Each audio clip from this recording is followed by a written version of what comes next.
I got just a glimpse of that upper window of the face of a little girl. And I don't know who lives here. It's a boy, right?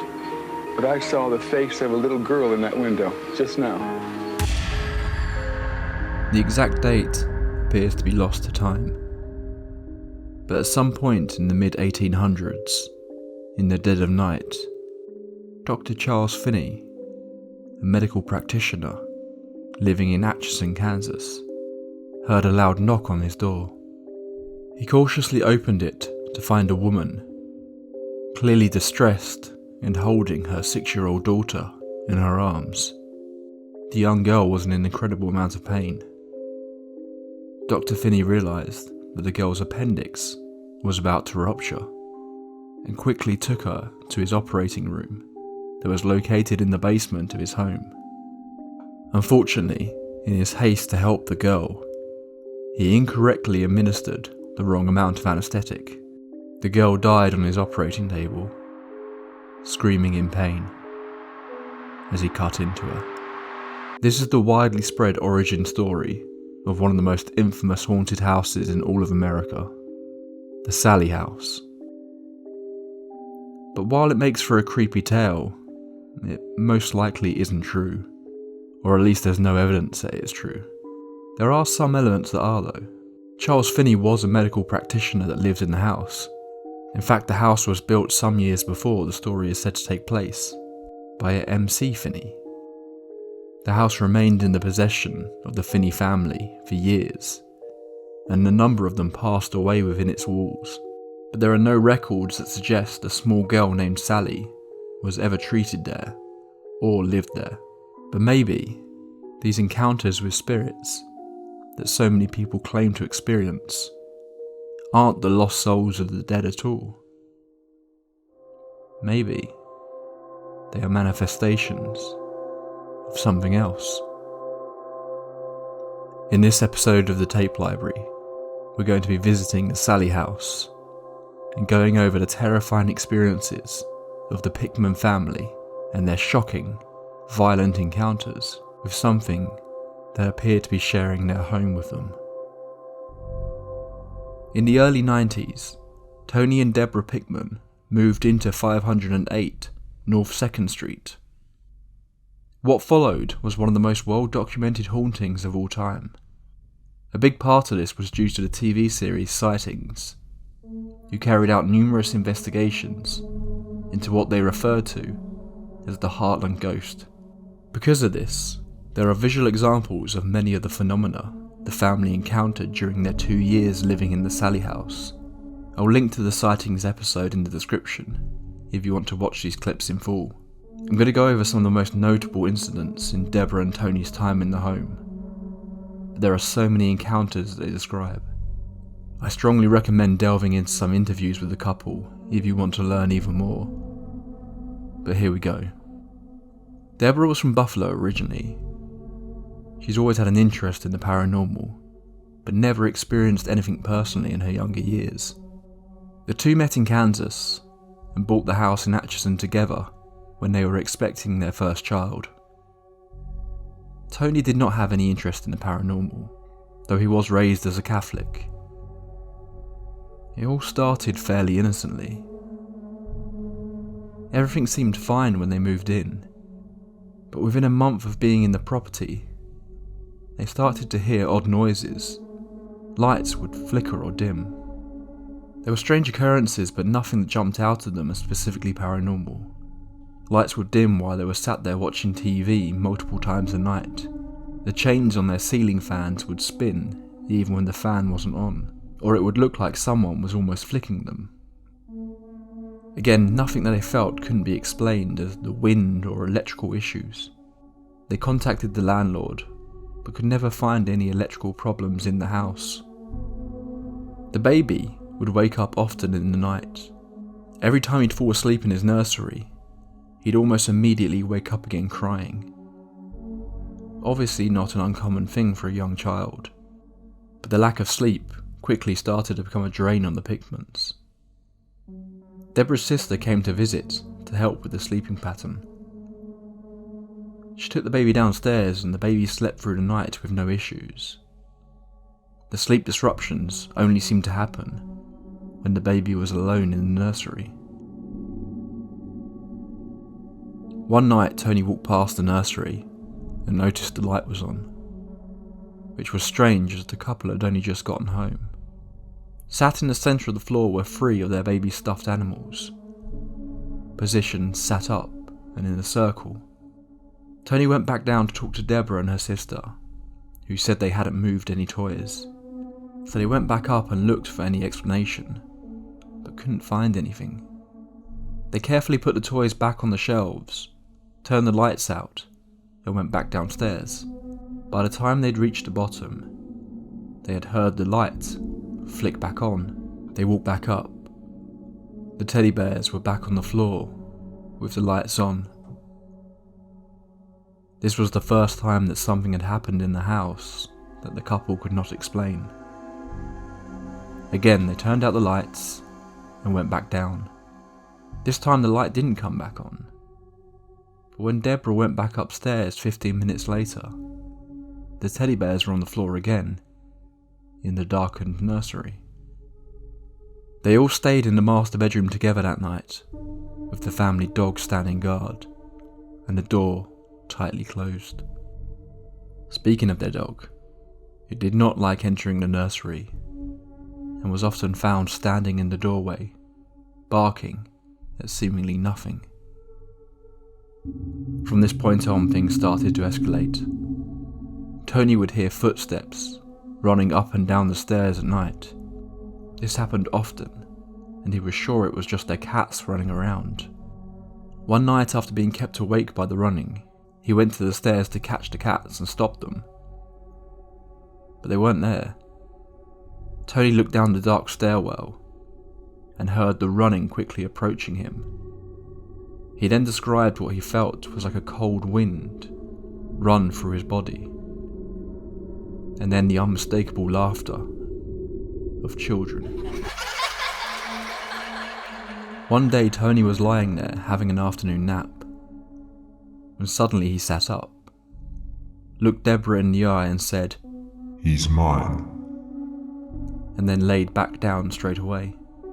This happened early in the haunting, and at the time Deborah assumed Tony was having some sort of dream. Another morning, the family photos that were on the walls down the stairs were found placed upside down on the wall, with the glass cracked on one of them.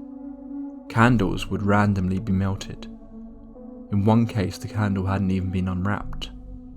It was still coated in what was now a melted plastic wrapper. On the candle, they saw what appeared to be a small handprint in the wax. What was interesting was that the wick was not burned. It was just as if something hot had been pressed against the wax of the candle. It wasn't long before the couple started to reach out for help, which ultimately led to the crew at Sightings visiting the property. While they appeared to be skeptical about the whole thing to begin with, the team became so fascinated by the family stories and captured such compelling evidence that they would return time after time to get updates on the case. Initially, during the Sightings investigations, the family's identity was kept hidden, particularly Tony's, who didn't want anyone to know it was him who was experiencing this. It was only after numerous investigations by the team that they were willing to disclose their identity. There would be random small isolated fires that would appear throughout the house, like sudden shots of flames that would appear and disappear in an instant. One time during a family party, a doll was found on the stairs in flames. The way it had been burned, it appeared that the fire only affected specific areas of the doll, almost like the flame had come from the inside to the out. The damage done to the Pickmans' belongings through these fires were really bizarre. They weren't seeing uncontrollable fire. The damage appeared to be extremely targeted, and somehow only able to damage specific parts of an object. This phenomenon was even captured by the Sightings team during their investigations. Tony became convinced that whatever was doing this could potentially create a fire that if unnoticed could burn down the house, or even more unsettling, that if whatever this was that was waking up their baby could set the cot on fire. The family that lived there before the Pickmans also reported unexplainable fires in the home, including seeing the window frame of their nursery on fire. Deborah became convinced they were dealing with the spirit of a little girl who was desperately trying to get their attention. A suggestion that was backed up by the mediums the sightings team brought, who claimed they could see a little girl. There's a little girl that's standing right there. Right at the top of the stairs. Hello? Hello? Look. Hello? Can you speak to me? Sallie? Is that your name, Sallie? Sallie? Okay. The family and our sightings investigative team were amazed that Peter James had correctly named the entity. They brought in a psychic to the home, who said that there was in fact the spirit of a little girl in the house, and that she just wanted to be part of the family. More specifically, she said she wanted to protect the Pickman's baby son. If you've been listening to the tape library for a while, you might notice the unsettling similarity to another famous paranormal case we've covered here. This is almost exactly what the entity wanted to do in the Annabelle case. It wanted permission to be part of their lives. Deborah felt comforted by this, and felt the urge to nurture the spirit that would later become known as Sallie. But for Tony, something about it didn't feel right to him. He felt uneasy in his own home.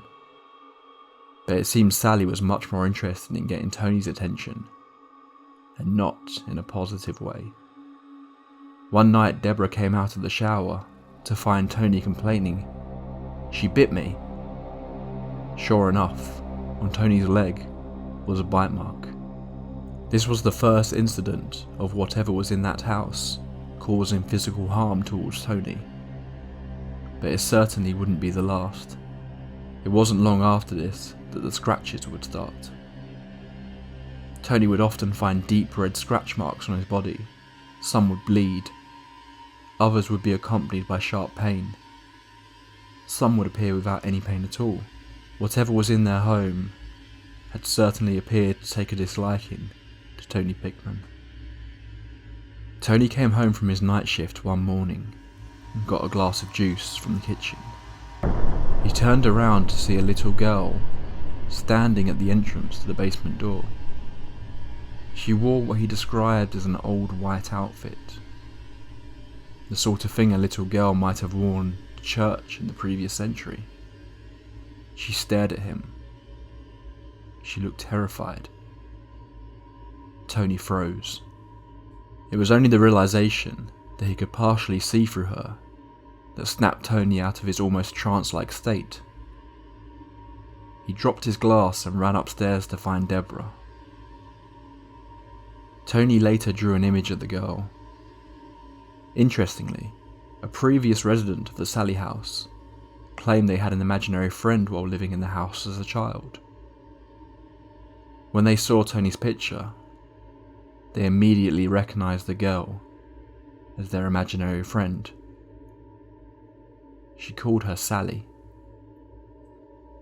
Other times Tony saw what he thought was Deborah walking past him in the hall.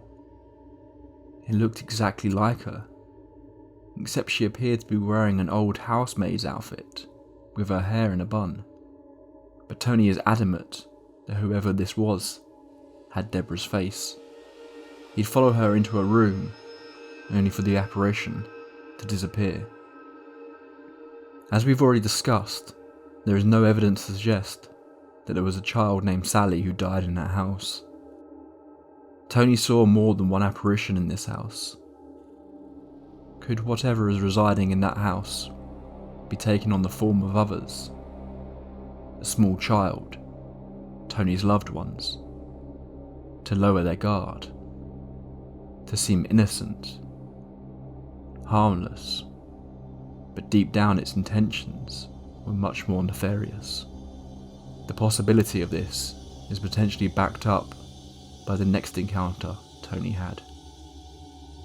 Tony was now hearing scratching in the walls when he laid in bed. He said it often sounded like 6 or 7 people were inside the walls, whispering, but he could never make out what was being said. One night he said he was laying in bed. At the foot of the bed was a window. He saw what looked like dust particles blowing past the window. But gradually the particles grew darker and larger. It drifted towards the bed and slowly took the form of what appeared to be a woman. An older lady, all dressed in black. She floated towards Tony. The drawers on either side of the bed were slamming open and shut. The waterbed that Tony was laying on was flopping around like crazy. He couldn't scream. The woman got closer and closer. Her arm shot out and reached for Tony's throat. The woman yells, "I'm gonna," as she reaches for his neck. Then suddenly Tony saw what looked like a giant black bird. The woman was gone. All the furniture stopped rocking instantly. Tony started screaming for Deborah, desperately trying and failing to open the door. Deborah was across the hall with the baby. She didn't hear a thing except for Tony yelling. A case of sleep paralysis? As an individual incident, it certainly seems to be the case. But when combined with all the other phenomena taking place in the house, it becomes a little harder to discount. Tony was beginning to fear for his sanity. This wasn't the only nighttime visit of a shape-shifting creature that Tony would experience. Tony also saw something that appeared to be the little girl approaching his bed again in the dead of night. The girl reached out for him a number of times, but Tony kept resisting. Suddenly the girl let out what sounded like a growl. Then it began to transform into something else. Something on all fours, hunched over, with worms hanging off its melted flesh. Each time the sightings crew would come to visit, the phenomena Tony was experiencing would get worse. The scratches, the visions, the sounds. Each visit from the crew would make things worse for Tony. The crew would check Tony for scratches any time he was going to be left alone, like if he went to the bathroom, just to make sure he wasn't doing them to himself. Many members of the sightings team were skeptical of the whole thing, but then saw scratches appearing on Tony right before their eyes. New welts began to form on Jeff's stomach. Then, I was shocked to see mysterious welts forming on his forehead. The initials MC were scratched onto Tony's body on camera while the sightings crew were filming. You're in control here, so don't... MC.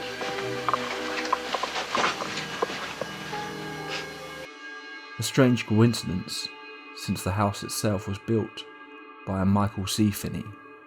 They apparently have a 9-minute clip of a scratch slowly appearing on Tony's torso. Just as a warning before we get into the next section, there are some descriptions of violent impulses, and more specifically animal cruelty. If you want to skip this part, then please do so. Tony said he turned into a different person. He would hear voices saying horrible things, such as telling him to kill Deborah. In the final months, when Deborah would walk past him, he'd be overcome with an intense urge to harm her in some way. An urge to get her out of the way, as he said. If he left the house, he felt fine. A dark anger was overtaking him in this house. He would have vivid dreams of cutting her throat with a butcher's knife when she would come home from work. One morning he woke up full of hateful thoughts. He went into the kitchen, took out a butcher's knife, saw their pet cat in the kitchen, and blacked out. Later that day he was at his parents' house. He returned back to the family home to find the cat stabbed with a knife and pinned to the kitchen counter. Tony says he has no memory of harming the cat, but is sure he must have done it, a fact that still haunts him to this day. This, alongside his dark thoughts towards Deborah, are something that he is obviously deeply ashamed of, but he says he speaks about it to make people aware just how disturbing hauntings like this can be. There was a darkness in their home, whether literally the result of a ghost or something more psychological, that was transforming Tony into someone he didn't recognise. Tony did seek out psychological help, but nothing clinical appeared to be wrong with him. The only way he could be free of these violent impulses was to get out of this house. Probably every one of your television viewers ask is, why do you stay here? Why don't you just get out? You know, what holds you there? Curiosity. There needs to be more data so that we can know what exactly this is, what causes it. Why do these things happen to certain people, certain places, certain times? Tony tried to talk to Deborah about how bad things were getting, but she was so excited and fascinated about the entire thing. She wasn't experiencing any of the negative aspects of the haunting. She says that her reactions now don't make any sense to her, but at the time she was so wrapped up in the entire thing that she was almost blind to the effects it was having on her husband. She was completely naive to the very real danger it appears she was in. One day, Tony was thrown into the rungs at the top of the stairs, breaking several of them, as if something was attempting to throw him over the banister and down the stairs. For some reason, this was the incident that made Deborah realise that things weren't right and they needed to leave. Within 3 weeks, they were out of the house. People would ask them how they stayed so long, but they said they would experience this phenomena and then it would stop. Months would go past without anything happening. They'd begin to doubt themselves, thinking maybe it was all in their heads, or whatever was there had left, and then it would start up again. Little waves of paranormal activity that gradually became more and more dark and violent. The basement is said to be a focal point of something within the Sallie House. There is an area in the back where a number of bricks have been removed, leaving a dark hole. Tony said he never felt any urge to go down into the basement, and would avoid it as much as possible. After the Pickmans left, a woman moved into the Sallie House. After some time, the landlord was called, as she had apparently been trashing the house. The landlord evicted the woman. After that, he visited the property and discovered in the basement a number of strange markings and names on the walls. In the middle of the floor, the woman had painted a pentagram. Apparently the woman was very solitary, had few belongings in the house, and it appears was primarily using the property for whatever ritual she was attempting to conduct. Many paranormal researchers and TV shows have investigated the Sallie House, including the popular show Ghost Adventures, in which the host brought Deborah and Tony Pickman back with them to the house. Tony claimed that he had heard so many EVPs people had recorded over the years of the voices of little children that he began to feel guilty, like maybe there wasn't something demonic in this house. Maybe they're just lost children trying to communicate. This led to him returning to the home. Yet again, Tony experienced a whole host of violent interactions, with welts appearing on his neck. Other guests experienced scratches and witnessed odd phenomena. Tony isn't alone here. Many who have visited the Sallie House report, no matter how terrifying their experiences might be inside its walls, a draw to come back, just something in the back of their minds that tells them they need to return, but for what reason? There are countless examples of video, photographic and audio evidence from the Sallie House. The Sallie House has become one of the major tourist destinations for ghost hunters all across the world, and because of this, there are so many investigations that have taken place within the property. What is remarkable is that so many others appear to have had experiences that back up some of what the Pickmans have been talking about. I'm going to leave you with one specific piece of evidence that was recorded during an investigation into the Sallie House. I try not to talk about my own personal beliefs on this channel, but I like to see myself as an optimistic skeptic. I have no evidence for the existence of ghosts or anything paranormal, but part of me really hopes it's true. Additionally, this is a horror channel. I will never knowingly include any false information in the video, but I do take things as much as I can at face value, because I'm telling the stories in the way they were originally reported. As far as evidence of the supernatural goes, I have never heard or seen anything that made me go beyond a, that's strange. EVPs in particular.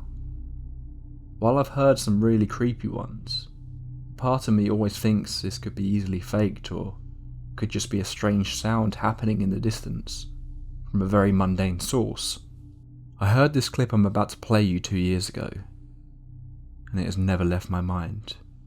The moment I heard it, I froze in my seat, re-listened to it, and then played it to anyone I knew who would be interested. The podcast Astonishing Legends carried out an investigation into the Sallie House back in 2018.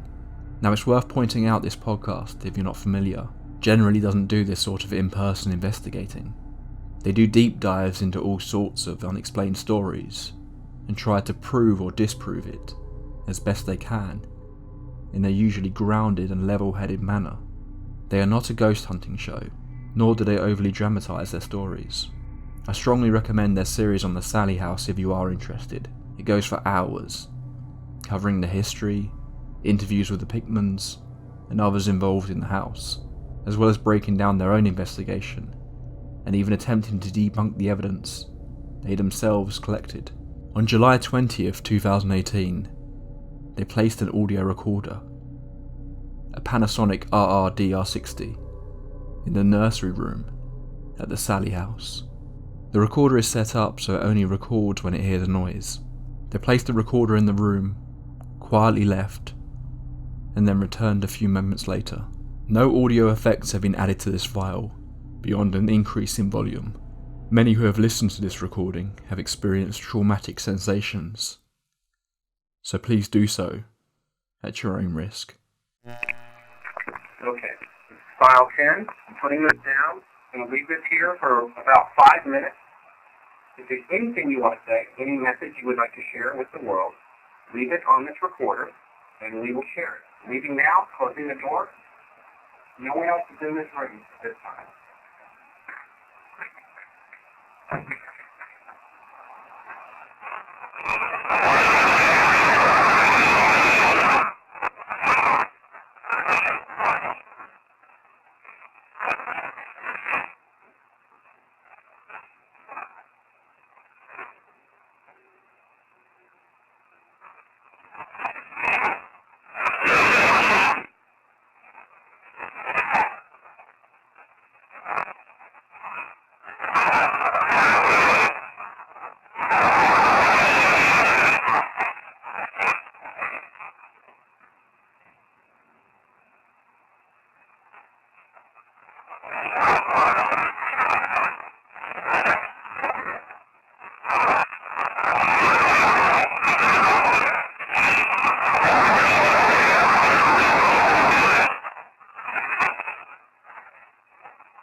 Coming back into the room. I'm going to take the recorder. Thank you for your time. Wishing you peace.